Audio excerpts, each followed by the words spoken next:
bienvenue à Vie de foi. Aujourd'hui, je reçois mon épouse Mathilde. Bonjour chérie. Bonjour. On a passé une semaine en parlant de la réussite dans les fiançailles, le mariage et le ministère. Et aujourd'hui, on va parler du ministère encore une fois. Et j'ai pensé que ce serait vraiment intéressant de parler de la réussite ministérielle, que ce n'est pas simplement pendant notre vivant, mais on doit prévoir aussi pour l'avenir. Absolument. Ça fait qu'en tout cas, c'est une chose pour moi, si je pense à la réussite, c'est quoi dans la vie? Bien, c'est que tout ce qu'on va investir aujourd'hui va compter pour l'éternité. Mais aussi, si, admettons, je disparais, bien, moi, je veux que le ministère puisse continuer et que vraiment la gloire de Dieu puisse continuer à envahir les nations et tout ça. Mais pour y arriver, on a besoin de s'investir dans la vie des gens. Donc, c'est super important quand on parle de la réussite, bon, dans notre mariage, dans notre famille, toutes ces bonnes choses-là, mais nous sommes aussi investis à fond dans le ministère. Donc, on veut que tout ce qu'on fait soit vraiment productif pour le royaume de Dieu. Et pour ça, on doit se concerter, puis on doit être en accord aussi dans le couple, qu'on va s'investir comme on s'investit aujourd'hui. Donc, tout ce qu'on fait, c'est toujours dans la prière, on cherche la volonté de Dieu pour notre vie, et en même temps, on travaille aussi ensemble à recevoir de Dieu pour le ministère. Et je me souviens, quand je suis revenu d'un voyage ministériel en France, je pense que ça fait plusieurs années aujourd'hui, là, mais quand je suis revenu dans l'église locale, qu'on a démarré en 2008, bien en fait, j'avais plein de problèmes, là. Je suis revenu parce que j'ai été absent une semaine supplémentaire à cause d'un volcan qui était en pleine éruption. Finalement, j'ai été retardé une semaine. Et quand je suis revenu, wow, j'avais plein de soucis à l'Église. Et puis là, j'ai dit, mais Seigneur, tu dois me donner une stratégie pour prendre soin des brebis de l'Église. Tu t'en rappelles? Oui. Moi, j'ai dit, Seigneur, voici la stratégie que je reçois dans mon cœur. Je vais en parler avec ma femme. Et puis, si tu es d'accord, ou si ma femme est d'accord, je vais savoir vraiment que c'est le sceau de Dieu. Parce qu'à l'époque, tu détestais ce genre de phénomène, si on veut. Et j'ai reçu dans mon esprit, c'était le démarrage des groupes vie, c'est-à-dire des cellules maison. Et puis, partage-moi un petit peu détester, je trouve que c'est un gros mot, c'est un grand mot. Je pense que c'est par rapport à l'expérience que j'avais eue, les groupes vie, les groupes maison. Il y a différentes façons de les appeler. Chez nous, c'est les groupes vie. Mais bon, c'est certain que mon expérience n'avait pas été concluante là-dedans. Donc, c'était pas quelque chose vers laquelle je me dirigeais, que mon cœur penchait. Mais quand je t'en ai parlé... Mais quand tu m'en as parlé, à ce moment-là, j'ai compris vraiment que je recevais de l'Esprit de Dieu que c'était une bonne chose de s'engager dans cette direction-là pour l'Église, de créer des groupes vie, et puis que ça nous déchargerait d'une certaine manière, mais aussi que ça serait en prévision d'avoir des successeurs pour le ministère. En fait, Dieu nous a confié un ministère et on a, nous, notre propre ADN. C'est ça. Il y a quelque chose qui nous définit. En fait, on a parlé d'authenticité cette semaine. Il y a l'authenticité. Je pense qu'on est unique. Et puis, comme nous tous. Hein? Comme on est tous uniques. Mais il y a des gens qui se greffent et qui se joignent, qui croient à la vision que Dieu nous a confiée. Et notre mandat à nous, c'est ça, c'est de s'assurer que les gens qui ont la vision avec nous, qui croient avec nous, qui sont dans la foi avec nous, puissent aussi recevoir l'ADN que nous avons reçu, afin vraiment que si on n'est pas là, si nous sommes absents, eh bien, l'ADN du ministère demeure à travers la vie de d'autres personnes. C'est vrai. Et j'ai pensé, en préparation pour cette émission, je pensais justement à Jéthro, le beau-père de Moïse, qui constatait en fait la vie de Moïse. Il était totalement épuisé, ou en tout cas, il était pour être épuisé. Et là, son beau-père lui a dit, en fait, dans Exode 18, au verset 17, le beau-père de Moïse lui dit, « Ce que tu fais n'est pas bien. » En fait, Moïse passait du matin au soir en train d'écouter toutes sortes de défis, de problèmes en Israël. Il devait juger. Et puis, moi, en fait, en tant que pasteur, je vivais ça un peu. Je passais des heures et des heures à écouter des histoires, pas pour juger autant que pour conseiller. C'était plus en tant que... Conseiller, essayer de régler des... Pour aider les gens. En fait, j'étais plus investi dans les soins pastoraux, mais à fond. Je passais des heures. Et là, le beau-père de Moïse, Jéthro, lui a dit, « Ce que tu fais n'est pas bien, tu vas t'épuiser toi-même et tu vas épuiser ce peuple qui est avec toi. En effet, la tâche est trop lourde pour toi. Tu ne pourras pas la mener à bien toute seule. » Et ça, c'est vraiment une révélation que Moïse a reçue par Jéthro qui lui a dit, écoute, tu as besoin d'avoir de l'aide, tu as besoin de te reproduire et puis de déléguer. Et c'est très bien de lire ce texte-là. En fait, vous pourrez lire à la maison dans Exode 18, 13 à 27. Et finalement, c'est exactement ce que Moïse a fait. Je vais poursuivre au verset 19. Maintenant, écoute-moi, je vais te donner un conseil et que Dieu soit avec toi. Sois le représentant du peuple auprès de Dieu et porte les affaires devant Dieu. Enseigne-leur les prescriptions et les lois. Fais-leur connaître le chemin qu'ils doivent suivre et ce qu'ils doivent faire. Choisis parmi tout le peuple des hommes capables qui craignent Dieu, des hommes intègres, ennemis du gain malhonnête. Établis-les sur eux, établis-les sur eux comme chefs de milliers, de centaines, de cinquantaines et de dizaines. Donc, c'est vraiment un modèle qu'on retrouve dans la parole de Dieu que d'autres ont repris plus tard, ne donnant pas nécessairement un crédit à la parole, mais c'est vraiment dans la parole de Dieu qu'on retrouve, en fait, le système pyramidal, si on veut. C'est pas un système économique ici, là, mais on parle vraiment d'une organisation où il y a un leader, mais vraiment, il y a une multiplication de l'onction, en fait, dans le ministère. Mais comme tu as mentionné, je pense que c'est important aussi de parler de l'ADN spirituel. Quelqu'un qui est dans une église locale devrait rechercher à être dans la vision de la maison et devrait rechercher à avoir l'ADN du père de la maison. C'est ça. Ça, c'est normal, parce que ce qu'on veut faire, c'est tous travailler dans l'unité. Et puis, si Dieu nous appelle à être dans une église, bien, il nous appelle à travailler dans l'unité. Puis, si on croit que cette église est de Dieu et que l'ADN spirituel, bien, est de Dieu, bien, on devrait juste simplement dire, bien, moi, je veux être contaminé d'une bonne façon, je veux être contaminé par l'ADN, je veux penser comme l'Église, je veux avancer dans cette même vision. Comme dans notre Église, l'ADN est très, très simple. On veut atteindre le peuple francophone avec le message de la foi en Jésus-Christ. On veut changer le climat spirituel de la francophonie par le biais des médias. Donc ça, c'est notre cœur et depuis des années, on prêche ce message de victoire que Dieu sauve, Jésus guérit, Jésus baptise de l'Esprit et Jésus revient. C'est notre ADN, c'est simple, c'est pas compliqué, mais pour prendre cet ADN-là et ensuite multiplier l'ADN dans la vie de plusieurs personnes, on doit se positionner. Parce qu'on se positionne dans le mariage, on se positionne dans la famille, mais là, pour le ministère, comment est-ce qu'on doit se positionner? La première chose que j'aimerais vous dire aujourd'hui, il faut toujours garder nos yeux ouverts pour la relève. Oui, il faut garder nos yeux ouverts. Et il faut garder nos oreilles ouvertes aussi. Parce que quand je suis revenu de la France, j'étais débordé, j'ai dit, mais c'est pas possible que je me retrouve dans une telle situation. J'ai prié, j'ai cherché la face de Dieu et Dieu m'a parlé concernant les groupes vie. Et toi, Mathilde, tu as pris en charge un groupe vie pendant 5 ans, je pense. 5 ans, oui, c'est ça. Et pour moi, j'avais les dames de jour chez moi, une fois par semaine.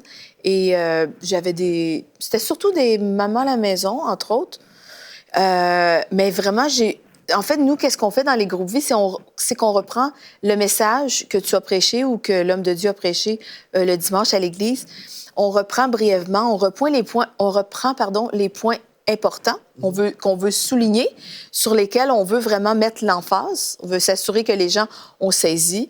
Et puis, souvent, dans ces moments-là, c'est des moments de révélation aussi plus profonde sur le message reçu, parce que quand on écoute un message, souvent, on retient juste un faible pourcentage de ce qu'on a écouté. Donc, quand on revient sur ce qu'on a entendu, bien, ça nous permet vraiment d'aller plus en profondeur et d'affermir qu'est-ce qui a été prêché. Puis, c'était un temps de communion fraternelle, on priait ensemble, les femmes partageaient un peu leurs défis, et puis moi j'avais toujours... la communion, c'était juste agréable, il y avait du café, des muffins ou des choses comme ça. Vraiment, ça permettait aux femmes de respirer, sortir de la maison, mais en même temps, c'était un bon moment spirituel, et à ce moment-là, eh bien, j'ai pu aussi reproduire ce que je faisais dans les femmes qui venaient, et quand j'ai senti, quand Dieu m'a relâché de la gestion de ce groupe vie, je l'ai relâché à Yveline Lebeau, qui anime Bonjour chez vous aujourd'hui. Et je savais, ça faisait des années qu'elle était avec moi. Elle a été là pendant les 5 années. Elle savait exactement comment je faisais. Elle avait mon ADN dans le sens qu'elle comprenait la vision, elle comprenait ce qu'on voulait faire. Puis elle a pris ça, puis elle a reproduit. Puis après, elle, à son tour, elle s'est reproduite dans quelqu'un d'autre. Elle a délégué aussi ce groupe vie-là à quelqu'un d'autre. Et puis, c'est ça un peu la vision. L'idée, c'est de pouvoir voir d'autres personnes pouvoir faire comme nous, recevoir la pensée de Dieu pour la maison. Et puis après ça, transmettre ce que Dieu veut qu'on fasse. C'est ça. Ça nous aide, en fait, à vraiment avoir un ministère en santé aujourd'hui et demain. C'est ça. Et l'affaire, c'est que des fois, les gens vont se concentrer sur leur famille seulement ou sur le ministère seulement. Mais la clé importante, je crois, pour vivre dans la réussite spirituelle à tous les niveaux dans notre vie, c'est d'arriver à jongler le ministère et la famille. L'équilibre. Oui, c'est d'être équilibré et le couple. Donc, il faut tout jongler selon la direction du Saint-Esprit pour être heureux dans la vie et pour répondre à l'appel de Dieu. Si on s'occupe juste du ministère, bien, on peut oublier la famille, on peut oublier nos enfants, et les enfants peuvent être attristés, blessés. Oui, ils peuvent en souffrir. Oui, souffrir et se détourner de Dieu. Oui. Puis là, après, on dit à quoi bon gagner toute la planète pour Christ et nos propres enfants ne sont même pas avec Dieu. Ouais. Donc, je pense vraiment, Dieu vous appelle à vivre dans la réussite spirituelle. C'est ça que Dieu veut pour nous tous. Mais là, il faut arriver à une place puis dire, OK, là, ça va bien dans mon couple, ça va bien avec mes enfants. Et là, dans le ministère, est-ce que le ministère va bien? Dieu veut qu'on puisse dire oui, ça va bien partout. La seule façon, c'est d'être à l'écoute de Dieu puis ouvrir nos yeux. Parce que je pense que c'est vraiment ça. J'ai pu ouvrir mes yeux, toi, tu as pu ouvrir tes yeux pour voir, mais c'est quelle personne qui peut venir servir dans le ministère pour nous aider? Et ouvrir son cœur. Parce que il faut ouvrir son cœur pour laisser la place.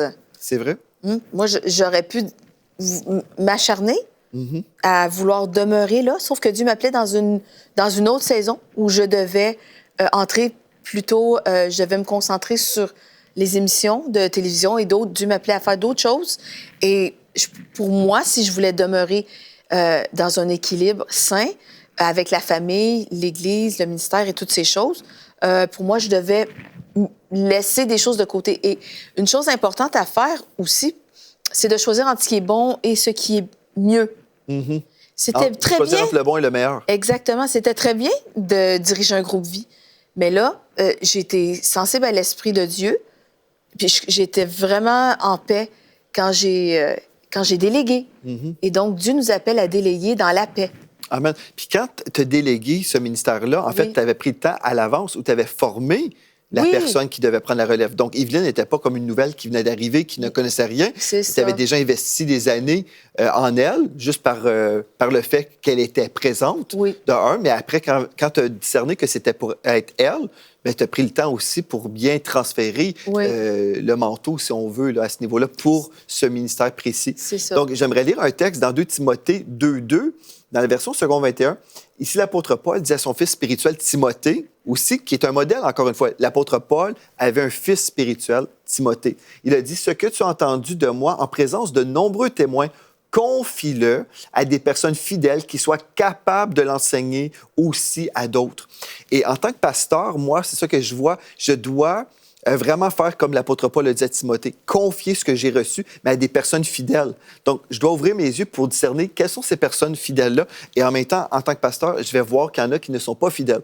Donc, ce que je vais faire, je vais aussi vouloir les aider pour qu'ils changent. Des fois, j'ai eu des rencontres 1 à 1 avec des personnes, même dans mon équipe. Je voyais des lacunes, puis je disais, ce que je vois là en ce moment, c'est anormal.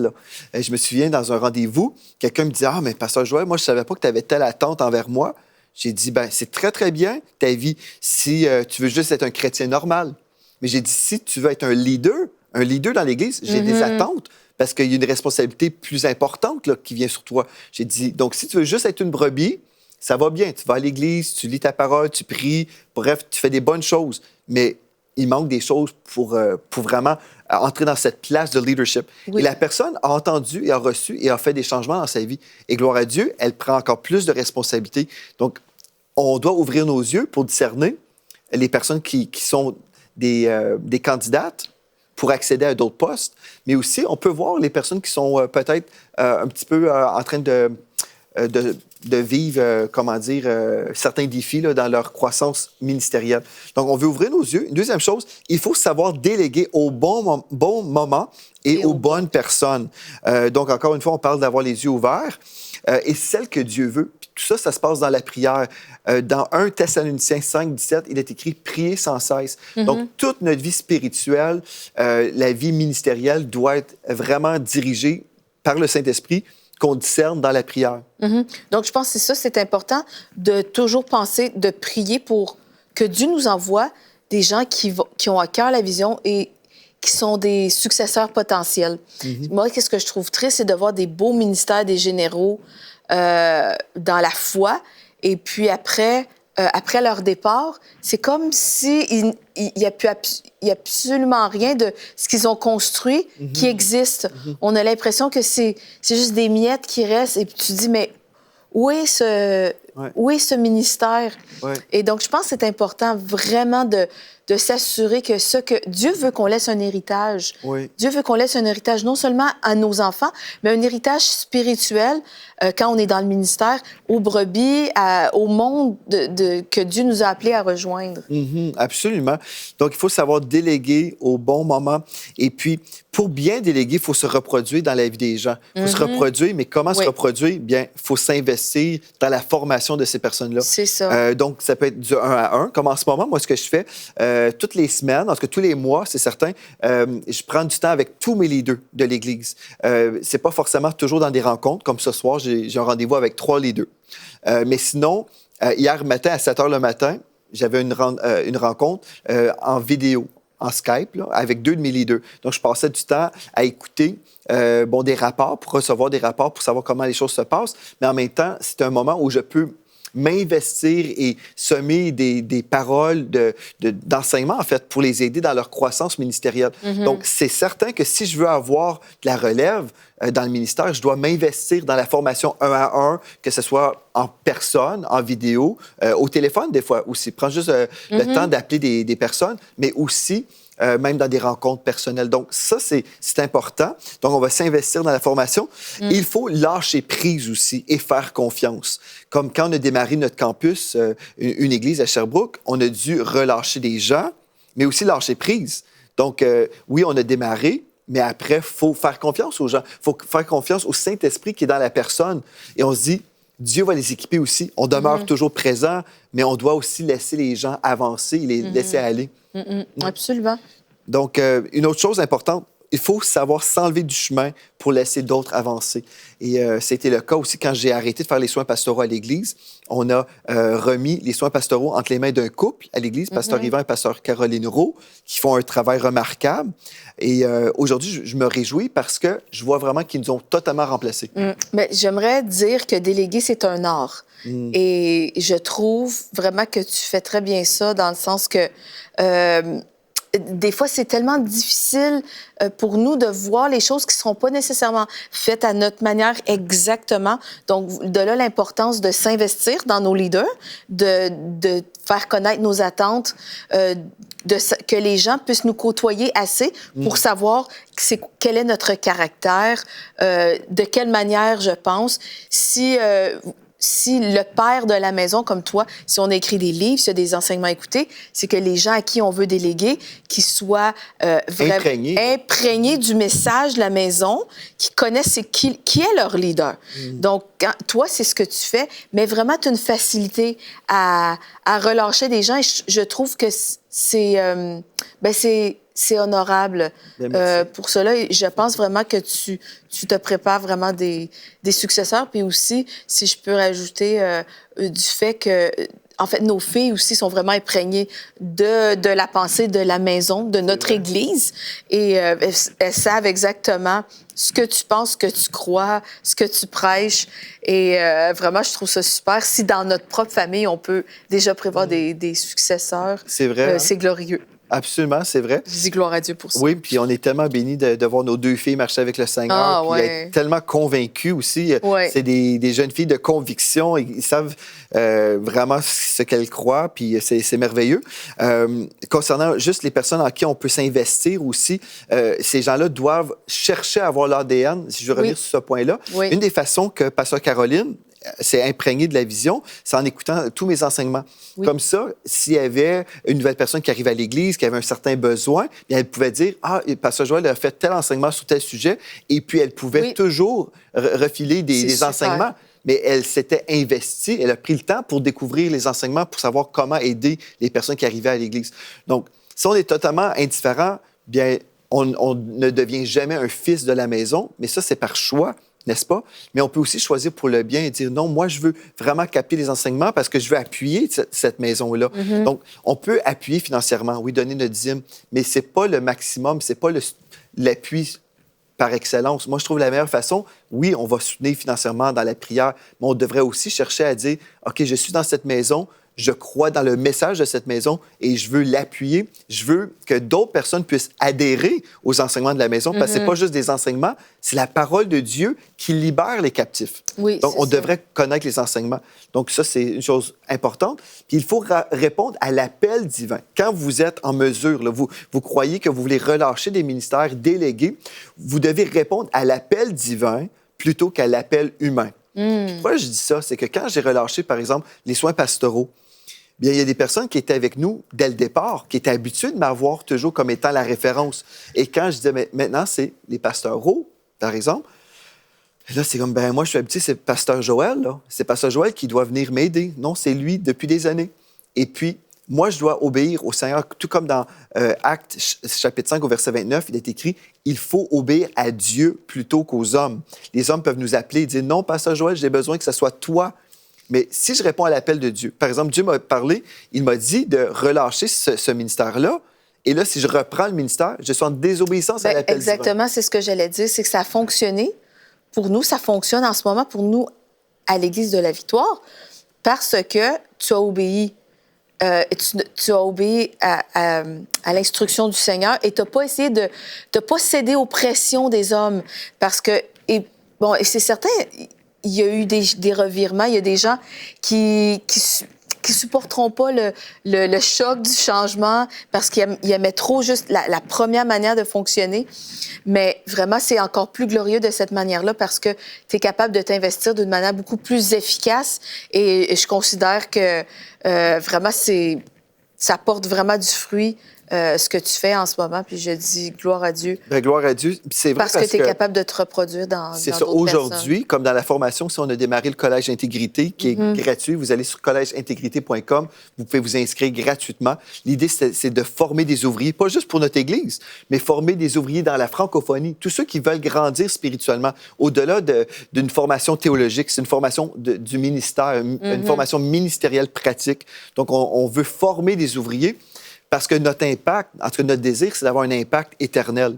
Après qu'on soit disparu, là, on veut que les gens puissent continuer dans la foi. C'est pour ça qu'on travaille. On est ici pour rester longtemps. Amen. 120 ans. Amen. On réclame 120 ans. Mais il faut toujours penser comme ça.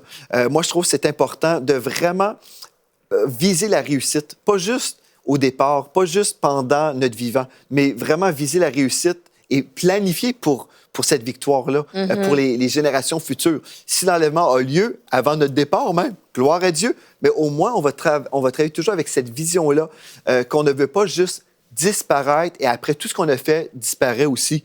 Non, moi, je veux vraiment investir ma vie pour l'éternité. Donc, c'est pour ça, il faut répondre à l'appel divin plutôt qu'à l'appel humain. Et des fois, je pensais à ça quand les gens m'appelaient, « Pasteur Joël, il faut que ce soit toi. » Et puis, je résistais. En fait, c'était un défi. Il faut être courageux aussi pour obéir à la volonté de Dieu parce que des fois, on se dit, bien, je sais, ça fait des années que... Mais bref, même récemment, il y avait une autre situation et là, j'ai dû résister parce qu'en fait, si je fais ces soins-là, si je fais les soins pastoraux, je ne peux pas passer du temps à la télévision et aider plus de personnes. Si j'investis 4 heures, par exemple, avec une personne pour l'encourager, l'aider, faire une étude biblique avec elle, avant, je passais des fois des 10-12 heures par jour à aider les gens. Tu t'en rappelles?